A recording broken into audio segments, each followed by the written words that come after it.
So in order to enhance the functionality of our calculator, we actually need to talk about two things. We need to talk about lists in Python and how to deal with lists, and we need to talk about different loops that we can have in Python.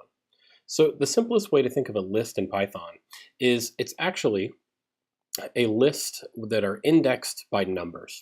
It's just like any array that we would have in C, C++, Java, any of that, any of the programming languages. We can index into this list this way.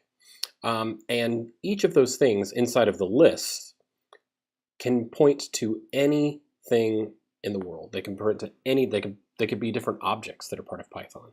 In this example, I have a list of some type of integer value, a string value, a floating point, and then maybe I have actually another list inside of this. So the very last element of the list points to another list.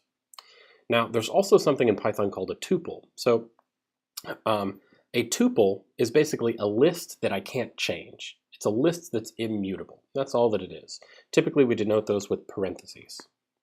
Now, a list itself is a mutable version of a tuple, right? So a list can be changed, right? So if I have this 0, 1, 2, 3 right here, I could insert something after the 1th element, right? And it could be of any data type.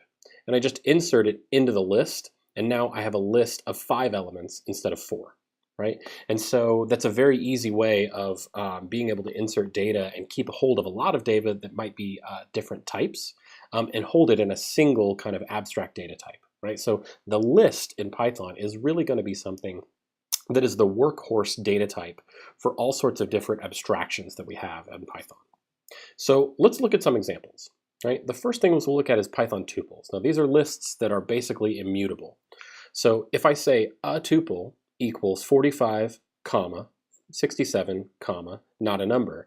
This is going to be a tuple of 3 different elements, right? So it's 3 different elements of type integer, integer, and string, right? So if I print a tuple, I'm going to get 45, 67, and not a number. And you can notice that it's a tuple by the little indices, the parentheses that are around it. If it's a list, you'll have brackets. So you can access a tuple any way that you would, in any other programming language. Say a tuple at 2, the 2th element, so 0, 1, 2, that'll actually print out not a number. However, again, these are immutable, so if I say a tuple at 2 right here, so if I have a tuple and I try to change one of the values, I will get an error, right? And it'll be of type error, because it doesn't support item assignment. Right. So that's a tuple. Let's talk about lists, where things get a little more interesting.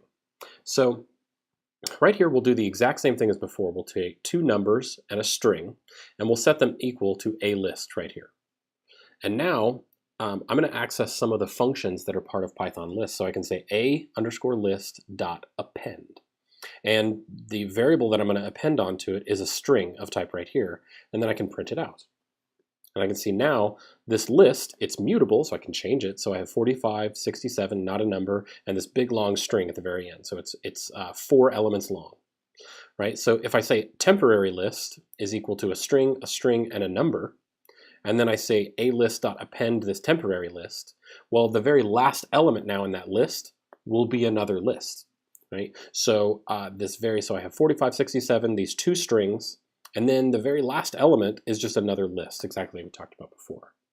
And the indexing into lists is very, very similar to strings that we've already discussed. So a list at the -1 is the very last element, right? So when I say a list at -1, I get back that very last element, which happened to be this list that I just inserted into it. If I say a list from -2, all the way to the end, well then I get the big long string that we inserted and the other element, which is a list inside of this Python. So lists are actually a really functional type of variable we can use to build different other abstract variables. So we can build abstract data types like stacks and queues from lists. And actually Python has a lot of built-in functions already for using lists as stacks and queues. So in this example, let's see, a stack looks like this, right? Where I put an element in, and that element that I've just put in, that's the first one to pull out, right? This is called a pop operation when I pull it out. So I can insert it and pop it, right? Versus a queue right here, which is first in, first out, right? So if I've inserted 3 first, that'll be the first one out. Very, very simple, very simple. So the way that I'm going to do this is I'm going to use stacks and queues, and the way that I'm going to create a stack example right here. So I'm going to say list example equals an empty list. And then I'm going to append one element inside of that list called last in, first out, right? Just like we would accept from a stack. Now, I'm going to throw a wrinkle in here. I'm going to use a for loop to populate that list example, right? So we'll talk about for loops here in just 1 second. However, they're very simple. So I can say for I in the range of 0 up to 5, but not including 5. I want, so basically for I equaling 0, 1, 2, 3, and 4, list example.append I. So for each of these different values of I, as I goes from 0 to 4, I'm going to append it onto the list. And then I'm going to print the list example.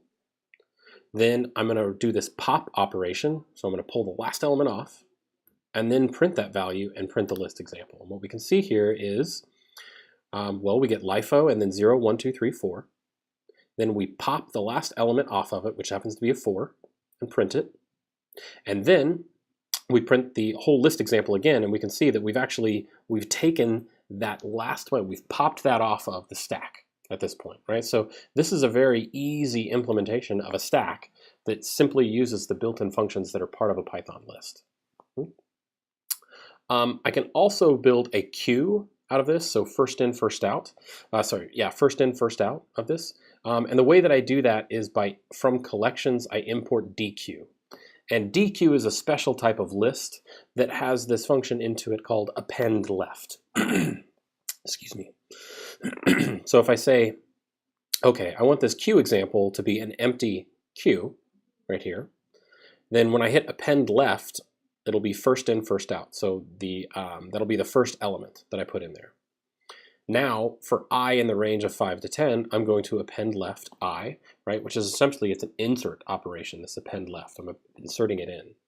So now when I call pop, I pop off the element, what I'll be doing is I'll be popping off the very first element that I put on there, right, in chronological order, right? And so I can see here, I create a list out of here with the dequeue operator, the dequeue class.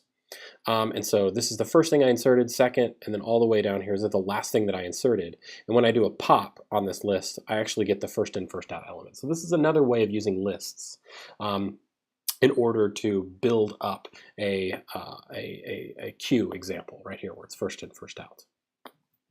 Okay, great. So we're in our calculator example. We'll be able to save operations and numbers and things maybe in a Python list, right? But we're going to need to populate that list somehow. So let's go in here to for loops and do some more for loops that we have right here. Let's actually get into, I showed a very basic example which was for I in the range of 0 to 5. But now let's actually do something here where I'm going to import the random module, right? So this is basically a module that allows us to grab random numbers, random integers, random floating points, different things. And so what I'm going to do here is I'm going to say for I in the range of 0 to some random integer between 1 and 10, right? So I actually don't know the range, how long this for loop is going to be, right? If I choose random equal to 10, I'll get 0, 1, 2, 3, 4, 5, 6, 7, 8, 9, right? So that'll be the range of all the things that I go through. And what I'm going to say is value equals 0, and I'm just going to add on I right here and print the value of it at each step. If that value is ever above 20, then I'm going to break from this loop. I'm going to print something out, and I'm going to break from it, right? And so you can see now the break statement in Python. And what that will do, the break will actually pull us out of this for loop, right? And so an example of that happening is when random integer here, it ends up being some value that's I think greater than 7. But essentially I print out 0, the value of value here, it's 0, and then it's 1, it's 3, it's 6, it's 10, its value is 15, and then it gets to be a value of 21. And since that value is greater than 20, it leaves the loop on a break, and it prints that out, and then it just breaks from the loop. However, Python is interesting because it allows you to actually put else statements as part of a for loop, right? So you may have seen this else statement and thought that it was part of the if conditional right here, but it's not. It's actually part of the else. And anytime that I exit this for loop, and I've gone through all the values that it needed to go through, else is going to get called. However, if I exit on a break, it skips over this else statement. It says, oh, okay, you broke from the loop. It breaks completely out. It never calls the else statement. So if I get through a random integer right here where the value of val never gets above 20, it's going to go through all of these. It's going to print the value of it. It gets to 15, and then that was everything that it had inside of this random integer range that it wanted to do. So now it just calls the else statement, which is exiting loop without a break, right there. Right? So it's a very compact syntax for using loops. And it's a very expressive, especially if you want to know whether or not you've broken out of this for loop, or if you've iterated all the way through it. Okay, so let's also go in here and do a for loop with some another example with a list example. And so what we'll do here is we'll insert some, let's say that these variables are already created. We have an integer, a long, a float, and a bool. You may remember these from the very, very beginning of the example. But what we can do here with a list is instead of calling the range function right here for I in range of, we could actually say for value in list example, right? So this list example has a bunch of different variables in it. And what I can do is for each of those values, I can print them out right here. So this is like a for each statement. If you've used, like Objective-C or C#, basically for value in the list we have right here. If you're R MATLAB user, this should be pretty old hat.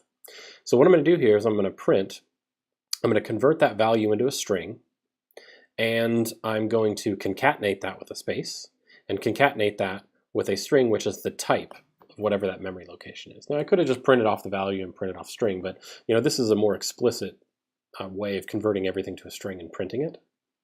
And then I'll print out this statement is in the loop, and then I'll print out this statement is outside the loop, right? Just to be sure that these for loops, they're created by indentations. The second that I indent this unindented back over, that's when we know we're outside of the for loop, right? So basically what will happen here is I say listExample.insert. I'm going to insert it at the 0th element, right? So that'll insert data mining into the 0th element. And then it will say, oh, data mining, it'll print it's in a loop. It'll print out the value of 8, the long, the float. It'll print out true, which is a bool. It'll print out this last, hey, this statement is inside the loop, and then it'll finally get to this final statement. This statement is outside the loop, right? So it's a very compact way of iterating through a list examples, right? So for each of the values inside this list, value takes on that value. Now, it's very common to want to go through a list, but also know, hey, what's the number in the list that I'm at? What's the index value? And the way that we can do that is say, okay, for index and value in enumerate list example. And what enumerate does is it basically, as I iterate through this list, it sets whatever the value of the list is to val, but then it also keeps this index variable, which is 0, 1, 2, all the way, however many times this for loop gets called. So if I print out a string val and the index, I'll see, oh, data mining, it's at index 0, this is at index 1, all the way through until I get the index 4, right? So this is just a very expedient way of enumerating through a loop without having to say, okay, well, index equals 0 and then index plus 1, that type of thing inside of the for loop.